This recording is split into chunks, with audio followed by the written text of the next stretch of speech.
Our scriptures this week offer us snapshots of prayer as resistance and a centering for action. As a UCC congregation, I certainly could not have skipped over this critical passage from John of our denominational identity and movement in the world, that they may all be one. A word that unites and is meant to guide the future movement of the church from its early days, close to 70 years ago, and which Jesus offered to his companions in hopes that they too would be pulled close together in unity. An intentional and yet so often dramatic invitation throughout generations. And yet, the early disciples, and we too, often can't quite get it right. It's a difficult balance, of course, to maintain individual autonomy, at the same time deeply engaging the connectedness of our networks. And as I pondered on this push, pull, resist, give in that is at the heart of this call in Jesus' prayer for his friends to continue his journey and teaching, sharing his message further, I found myself looking through some of the images that Mary Lou, our past administrator, took on a recent trip to California, and this walk, particularly in San Diego, where she found this very interesting looking sculpture that you have on the cover of your bulletins. It's called Hand-Drawn Sculpture by Ken Keller, in which it is made of 5 meters of blue stainless steel tubes, interconnecting yet surprisingly open. As part of the major science district in San Diego, the area is apparently meant to connect science with entertainment and function with art. And this atom-like, atom-adjacent sculpture kind of seems to me to be playing with that idea of connect and differentiation. And what better image might tell the story of a prayer of unity than the curving and connected yet individual reaching arms of this structure? The artist has said that he focuses on large-scale steel abstract sculptures that emphasize structural dynamics and the intrinsic narrative quality of the materials. Narrative. Wanting this work to create dialogue, using industrial metals without much of a pedestal like a traditional sculpture, the goal is to break from convention and make the viewer able to be part of that interactive space. Much as Jesus prays and invites over and over, that unity is the highlight of the gift he's leaving behind. Verses 21, 22, and 23 all repeat that same phrase, that they may all be one, may also be in us, that they may be one, that they may become completely one.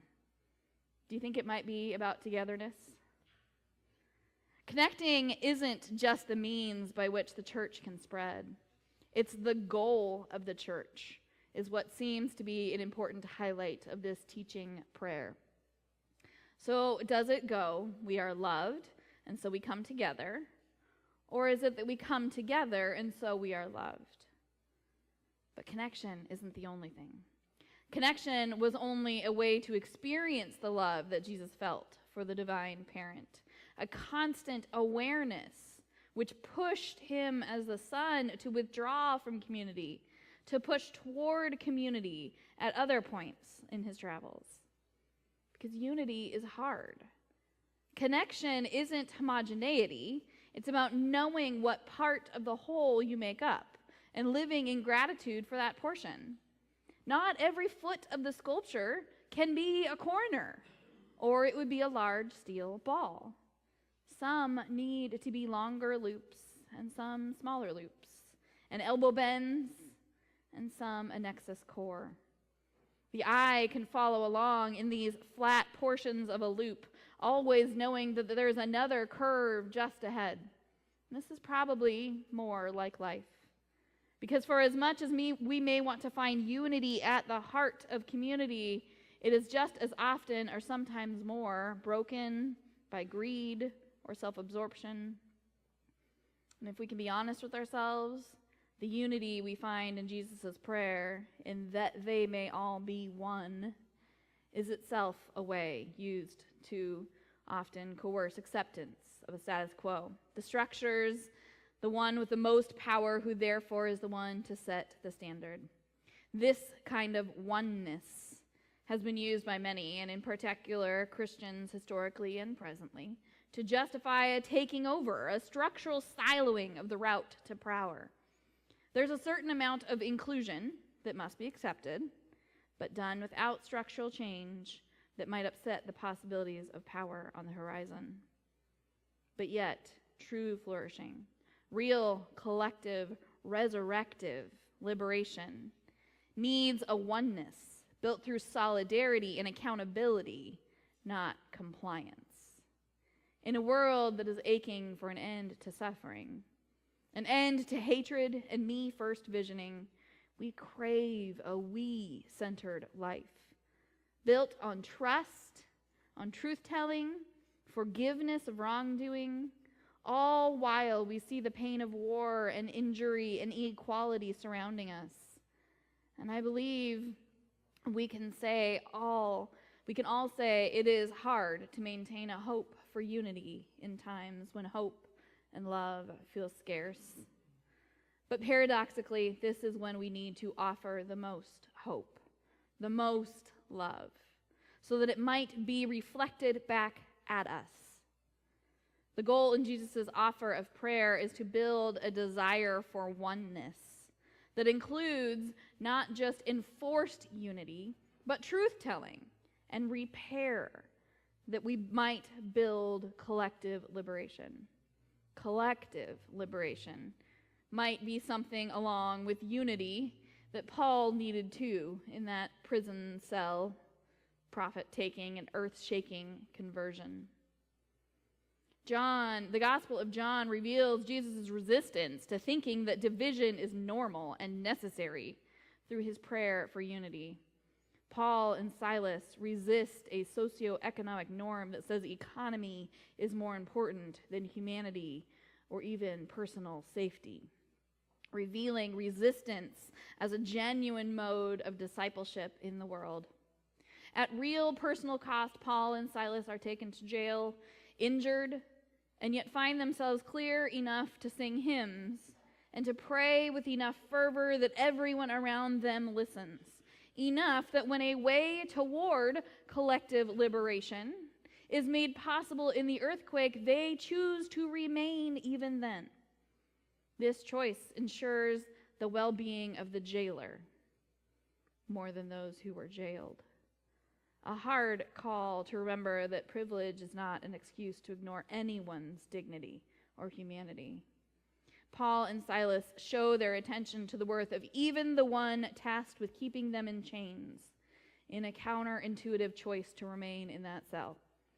In offering faith teaching to the family, in ritual baptism and the creation of community, in return they are offered food and healing for the wounds created by the anger of the community that set them there in the first place. Bruises and cuts washed and wrapped in tender shared humanity. Prayer and unity make a way for conversion and health. Well, at least for the two men. And while the portion we read starts with their imprisonment, the lectionary, the real scene, starts several verses before with an explanation of why they are imprisoned. Because Paul has taken the truth-discerning spirit from an enslaved child and her owners. Wanting vindication, The owners make up a lie and make sure that he would be sent to prison, unlawfully detained, justice withheld. What makes the entire situation messy is that while it is clearly stated that Paul frees her from her possession by this spirit, he does nothing to free her from being a possession. It is not the enslavement that is issue, nor is it her freedom. It is the economic losses of her owners that place Paul in that prison. And yet he stays and prays and doesn't even leave when the opportunity is made possible.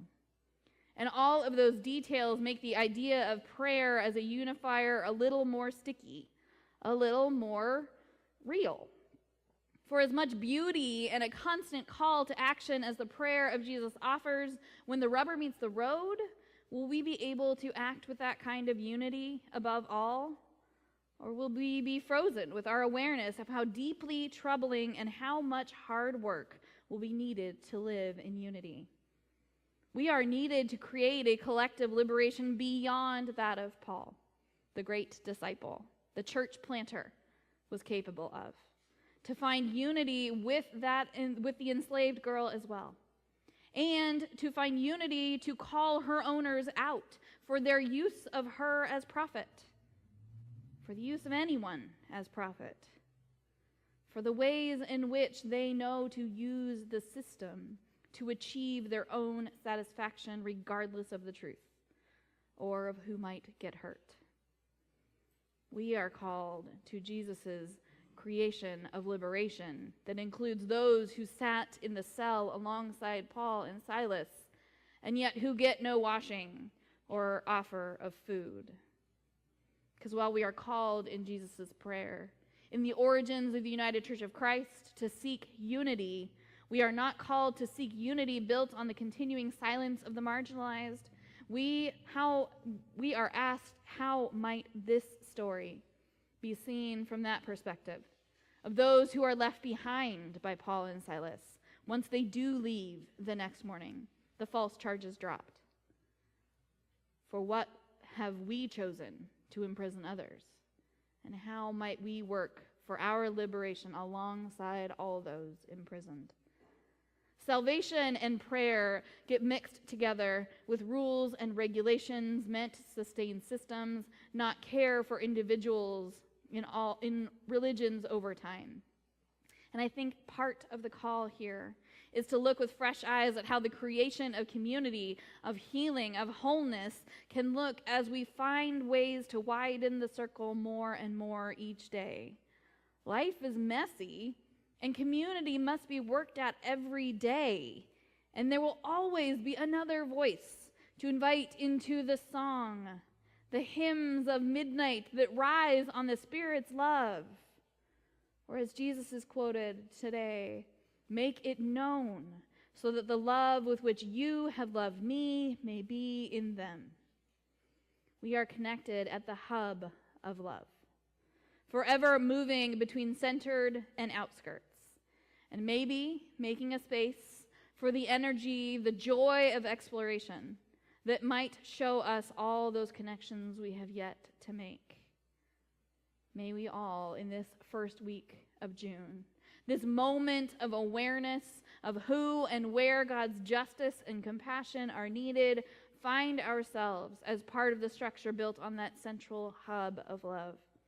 Pulled together, yet always different, moving between and among the lines, the glowing tubes of life, meeting in the middle, yet aware of all those times that we have to move out along that length of blue metal tube until we reach the next turn toward the center again and again